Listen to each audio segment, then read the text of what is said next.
Hi, I'm Mary Williams. I'm the Mind Architect.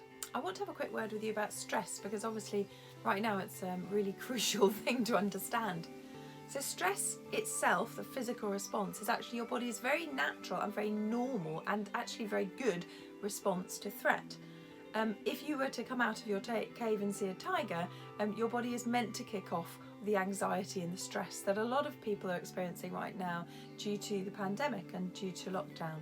So I want you to start understanding that your body is acting in a completely normal way. So is your brain. It's actually doing exactly what you want it to do. So slightly congratulate your brain on working functionally and doing great things.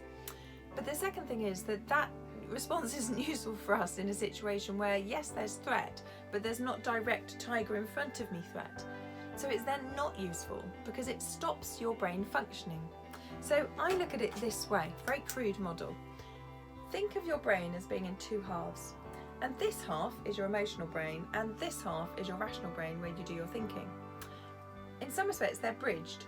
So if you imagine that this half has got your fight, flight, freeze response in it, what happens is that anything that triggers this response, it drops the bridge down and then you can't think straight, okay? Now this is very simplified, but it is kind of what happens to you. So if you're permanently in a state of worry and threat and anxiety about, say, lockdown, your job, your family, whatever it is that's concerning you, it doesn't matter. And it doesn't even matter if it's rational. So sometimes we might be scared of cotton wool or clowns and we're going to get the same response.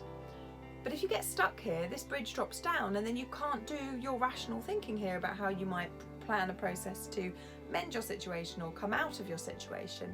You just get stuck here. And the longer you get stuck here, it almost kind of becomes a vicious circle. You can't think straight. So what you need to do is find a solution that stops this being triggered so much, but keeps your bridge up, okay? So I teach quite high level people in a whole variety of extreme situations, let's say high level boardroom negotiations, or people who have extreme conditions in their family where they have a family member who's maybe erratic or volatile. How do you stay calm in that moment where really accessing that rational side of your brain is the crucial element for you? So what I would say to them is, in that moment, always pause. And I use my pause model. So P is for pause, just pause. Whatever is happening around you that you start for that anxiety building, just pause. A, assess the situation. Just take a moment to step back and assess the situation. You understand the consequences of what could happen. Now, we can't parallel the universe every single outcome, but normally there's 4 or 5 where you can have a rough outcome of what's going on. Strategize, S. Put your strategy that you've chosen from those 4 or 5, put them into effect, effect being the E. So use the pause model to help you in any situation, whether it's your child screaming at you and deciding what you've got to do next, working out what's going on in your job or with a co-worker, or worrying about whether you're going to go out shopping when there's a virus around. Use this pause model and you will find it just gives you a structure which helps you stay a little bit calmer here. Because often what's happening here in this emotional point is we don't know what to do.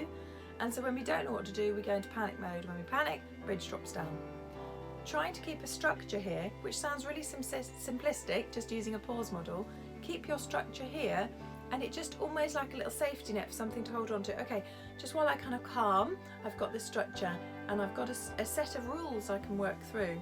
It's you working your rules through, you'll make the decisions that are right for you, but by using that pause model, it helps you keep that bridge up so that you can keep your rational brain thinking as well as feeling your emotions.